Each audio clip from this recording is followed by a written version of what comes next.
the challenge for the Spring Pledge Drive that is going on right now here at Free Speech TV. What you need to do is help us grow this community of change makers, people that want to make things better in this country. And so what we're looking for are people who have never donated before. And that could be you, or if you have donated before, it could be you telling somebody else about Free Speech TV and having them make a donation so that we can continue to help us build a better world together. Now, if they are inspired, or if you are inspired to be a first-time donor, of course we will send you an exclusive welcome gift. And the challenge is 300 new donors this week. And if we can get to 300 brand new first-time donors this week, then one of our frontline funders will contribute $5,000 to the Free Speech Foundation. Okay, so if you're watching right now and you've never donated before, you can help with this challenge. Just dial 877-378-8669. There's the number right there, 877-378-8669, or feel free to do it online at freespeech.org. Okay, here is Roy Blunt from Missouri. Missouri. This was Claire McCaskill's, state too, and a lot of people have called her and asked Claire McCaskill if she would consider, and she said, absolutely no, never, not even thinking about it. I am so happy right now, I almost feel guilty, never going to run for public office again. So we have an election that's going to happen in Missouri because Roy Blunt is saying goodbye. After 14 general election victories, 3 to county office, 7 to the United States House of Representatives, and 4 statewide elections, I won't be a candidate for re-election to the United States Senate next year. I want to thank my family and thank the great team that came together to help me work for you. Most importantly, thanks to Missourians, whether you voted for me or not, for the opportunity to work for you and a better future for our state and our country. There's still a lot to do, and I look forward to every day this year and next year as I continue to work for you in the Senate. Another lesson I learned here, finish strong, and I intend to. Thanks for giving me the chance to work for you.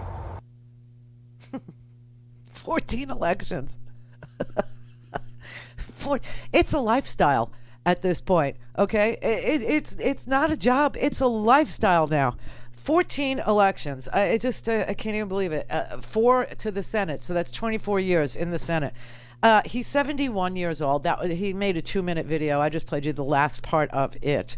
And he joins a whole bunch of other Republicans who understand that Donald Trump has a hit list. He really does. And, the mafia doesn't even have a hit list with that many people on it. Mafia picks a couple of, top guys, knocks them off, and uses it to send a message. No, Donald Trump, he's going after Lisa Murkowski, obviously. Because she is one of the 7 Republicans that voted to convict him. But she's the only one that's up for re-election. The other ones who are up for re-election did not vote to convict Donald Trump. You see how that works? You see how that is? Only Murkowski had the nads to actually vote her conscience on whether or not this man incited a freaking deadly insurrection at our Capitol. Only she, and she's up for re-election in 2022. Now, Murkowski is an interesting case because she's from Alaska, obviously. She voted to confirm Deb Haaland, the first Native American, to the Department of the Interior, and Interior is a very big thing in Alaska. And she voted to convict Donald Trump. Also, when she ran for election 6 years ago, she lost her primary. Wait, what? So how did she end up on the ballot? She was a write-in.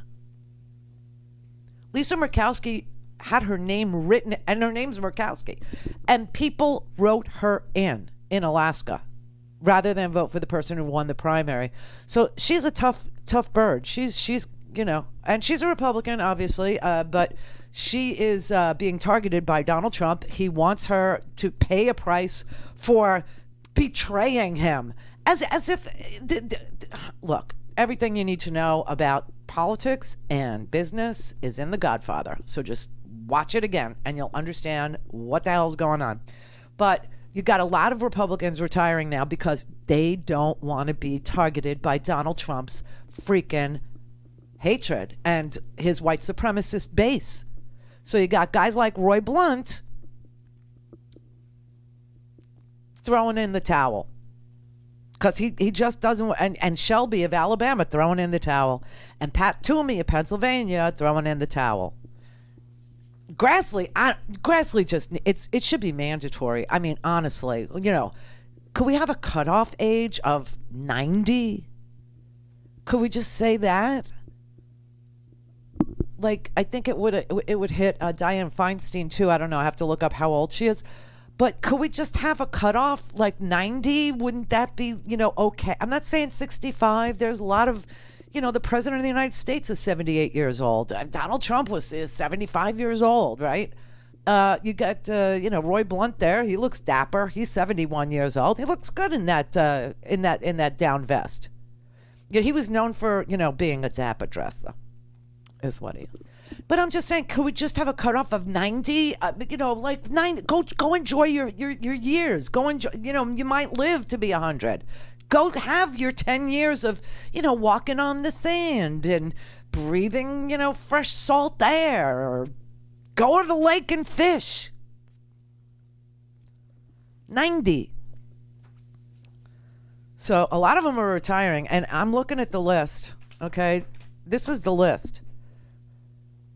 So we got Toomey, Pennsylvania. It's a toss-up there between the parties.